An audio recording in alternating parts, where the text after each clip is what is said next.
So there are very few films that I've ever seen that have me grinning from ear to ear throughout the entire runtime of the movie, but Spider-Man No Way Home really is one of those films. This film is just a blast from start to finish, and it's everything that fans wanted and more than what they were expecting. And it's just super good. And when I look at films and I like to kind of rate my films, there's two things that I sort of look into. There's the entertainment factor of it, how fun is it, and there's the intriguing factor. Is the story fascinating? Are the characters entertaining? Are they interesting? And No Way Home really succeeds on both levels. It definitely leans more for me into the entertaining side because, like I said, it's just fantastic and fun to watch. Everything from the beginning all the way to the end, there's never really a dull moment.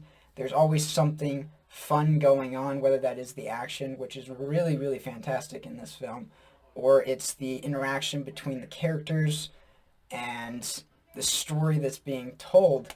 It's always fun. Even the parts towards the beginning that maybe are a little bit slower, they're not boring because of the relationships these films have established and the characters and the way they interact with each other.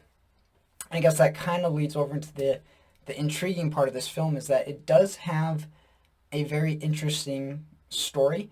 It's not the most complicated story. It is fairly simple.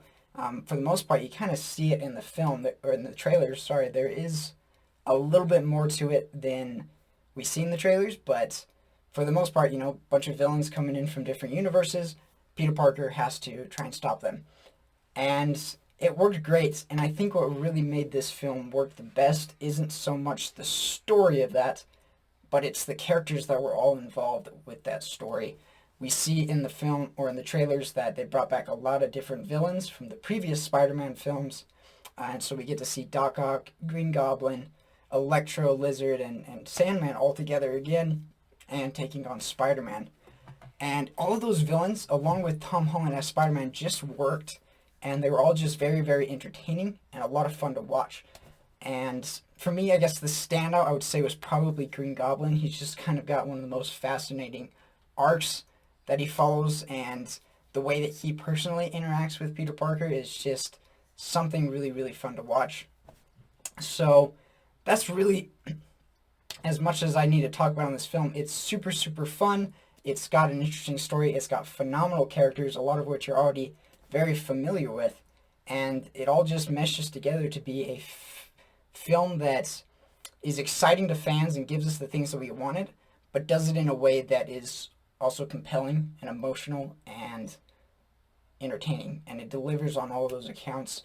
So if I had to give a rating to this film, I definitely would give it an A.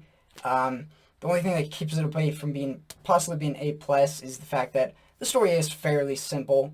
But when you do have so many characters, when you do have so many things happening, it's nice to keep stuff simple so that it doesn't get overcrowded.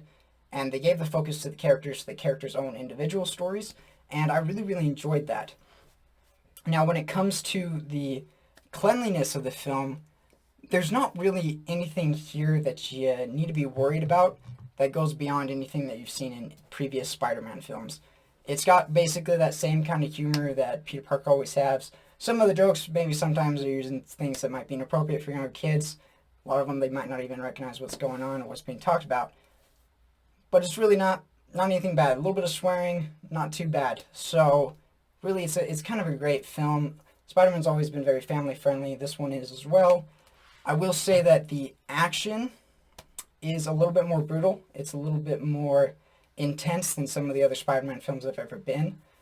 But it's not bad. It's not like it's going to be gory or anything like that. But it is a little bit brutal. It is a little bit more than you sometimes expect from Spider-Man. But overall, it does a great job at being clean, and it's just a heck of a good time. So if you guys haven't checked it out, go check it out. You'll be excited and glad that you did.